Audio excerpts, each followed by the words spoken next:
যাই, সময় সমাগত, আর ঘন্টাখানেকের অপেক্ষা, তারপরেই নরেন্দ্র মোদী রাজ্যে আসছেন এবং যে বহু প্রত্যাশিত 3টি মেট্রো প্রকল্প তা উদ্বোধন করবেন। আমরা ঠিক দাঁড়িয়ে আছি সেই সভাস্থলের ঠিক পাশেই, এবং শেষ মুহূর্তের প্রস্তুতি চলছে। দর্শক যারা থাকবেন তারা প্রায় সবাই প্রবেশ করে গেছেন, এবং দেখতেই পাচ্ছ যে যত সময় যাচ্ছে এবং যত সময় এগিয়ে আসছে প্রধানমন্ত্রী আসার, তত কিন্তু নিরাপত্তা আরও আঁটোসাঁটো করা হচ্ছে। এবং আমরা দেখতে পাচ্ছি যে সমস্ত রাস্তা কিন্তু ব্যারিকেড দেওয়া হয়েছে, এবং এই রাস্তাগুলো কিন্তু কিছুক্ষণ আগে পর্যন্ত অন্ততপক্ষে সংবাদ মাধ্যমের জন্য খোলা ছিল। এখন কিন্তু সংবাদ মাধ্যমের জন্য আস্তে আস্তে সমস্ত রাস্তা বন্ধ করে দেওয়া হচ্ছে। এবং যেটা আমরা আগেও বলেছি যে বিজেপির কর্মী সমর্থক ছাড়াও সাধারণ মানুষের মধ্যেও কিন্তু বিপুল উদ্দীপনা দেখতে পাচ্ছি।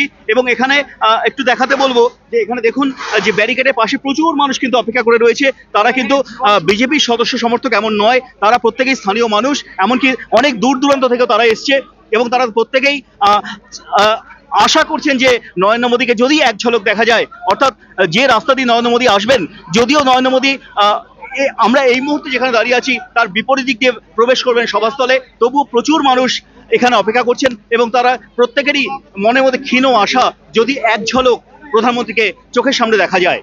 Shantanu Bandyopadhyay, NK TV, Dumdum.